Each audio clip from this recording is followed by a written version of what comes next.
Hey guys, welcome back to our YouTube channel Login8, and in today's video I'm going to guide you through how to allow everyone to see your about profile on WhatsApp.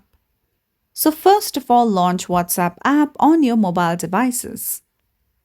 Once you come here, go ahead and tap on the three dots icon at the top right. From here, go ahead and tap on Settings. Now once you come here, go ahead and tap on Privacy.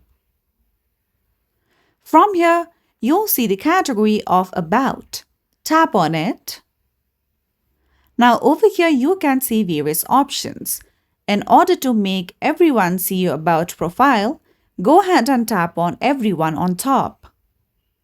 So, after following this step, you would allow everyone to see your About profile on your WhatsApp. So that's all for today's video, and at last, don't forget to subscribe to our YouTube channel.